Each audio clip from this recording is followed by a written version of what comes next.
Hi all, ఎలా ఉన్నారండి అందరూ? ఈరోజు మనం వచ్చేసి 3 కర్రీస్ చేసుకుంటున్నాం. అలాగే ఎవరైనా సబ్స్క్రైబ్ చేయకపోతే సబ్స్క్రైబ్ చేయండి మన ఛానల్ని. అలాగే లైక్ చేయండి, మీకు ఏమనిపిస్తుందో మన వీడియోస్ని చూస్తే కామెంట్ కూడా చేయండి. చూసారండి, చింత చిగురు మటన్ కర్రీ అనమాట. చింత చిగురు మటన్ కర్రీ, అలాగే చింత చిగురు పచ్చి రొయ్యలు, అలాగే చిన్న చేపలు చింత చిగురు కర్రీస్ అనమాట. ఫస్ట్గా ఉల్లిపాయలని బాగా ఫ్రై చేసేసుకోవాలి. అలాగే మటన్ని కడిగేసి అల్లం వెల్లుల్లి పేస్ట్ వేసేసి పక్కన పెట్టేసుకుందామండి, మగ్గుతుంది. ఈలోపు మనం ఉల్లిపాయలని బాగా ఫ్రై చేసేసుకుని అందులో కొద్దిగా ఉప్పు అలాగే పసుపు వేసేసుకున్న తర్వాత బాగా మగ్గిపోయిన తర్వాత మనం మటన్ ఆల్రెడీ మనం మ్యాగ్నెట్ చేసుకుని పెట్టుకున్న మటన్ కూడా వేసేసుకుని కారం వేసేసుకుందామండి. చూసారా, ఇలా వాటర్ వచ్చిన తర్వాత వాటర్ కూడా వేసేసుకొని మూత పెట్టుకుని ఒక 3 విజిల్స్ వేయిస్తే సరిపోతుంది. మటన్ బట్టి అనమాట.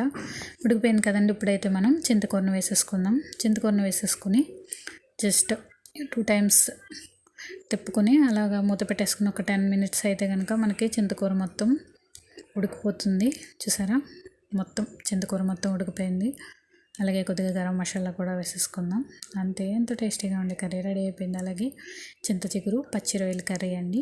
ఇది కూడా చాలా ఈజీ అనమాట. ముందుగా పచ్చి రొయ్యలను వేసుకుందాం. పచ్చి రొయ్యలను వేసుకుని బాగా ఫ్రై చేసుకోవాలి. మరి డీప్ ఫ్రై కాకుండా ఫ్రై చేసుకోవాలి.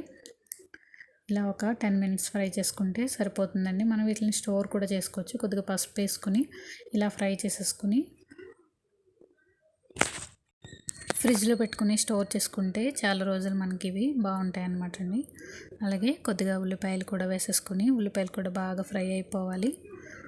ఉల్లిపాయలు కూడా బాగా ఫ్రై అయిన తర్వాత మనం కొద్దిగా సాల్ట్, అలాగే పచ్చిమిర్చి, అలాగే పసుపు, కారం అన్నీ వేసేసుకోవాలి.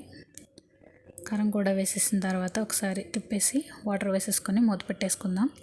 ఉడికిపోయిన తర్వాత చింతకూరని బాగా నలిపేసుకోవాలి.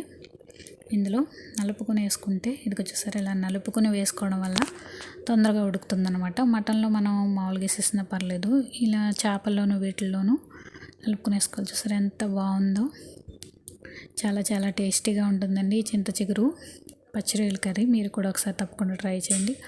అలాగే చింత చిగురు చిన్న చేపల కూర, చిన్న చేపలతోటి మధుళ్ళు అంటారండి వీటిని. ఉల్లిపాయలు బాగా ఫ్రై అయిన తర్వాత ఈ మధుళ్ళని ఇందులో వేసేసుకుందాం. ఇందులో వేసుకున్న తర్వాత మనం ఇందులో కూడా ఉప్పు, కారం, పసుపు అన్నీ వేసేసుకోవాలి. అన్నీ వేసుకున్న తర్వాత వాటర్ వేసేసుకోవాలండి. ఒక్కసారి ఇలా తిప్పుకుంటే సరిపోతుంది, ఎక్కువ తిప్పకూడదు, మళ్ళీ విరిగిపోతే.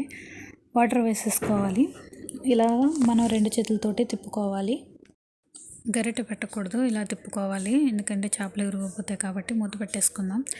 ఈలోపు మనం చింతకూరని శుభ్రం చేసేసుకొని నలిపేసుకోవాలి. ఇందులో కూడా చిన్న చేపలు కదండి, ఇందులో నలిపేసుకుని వేసేసుకుని ఒక 10 మినిట్స్ ఉంటే సరిపోతుందండి. ఒక మూత పెట్టేసి ఒక 10 మినిట్స్ తర్వాత చూసారా ఎంతో టేస్టీగా ఉండే కర్రీ రెడీ అయిపోయింది. చాలా చాలా టేస్టీగా ఉంటుంది. మీరు కూడా ఒకసారి తప్పకుండా ట్రై చేయండి. అలాగే చిన్నమ్స్ కిచెన్ ఛానల్ని సబ్స్క్రైబ్ చేయండి, లైక్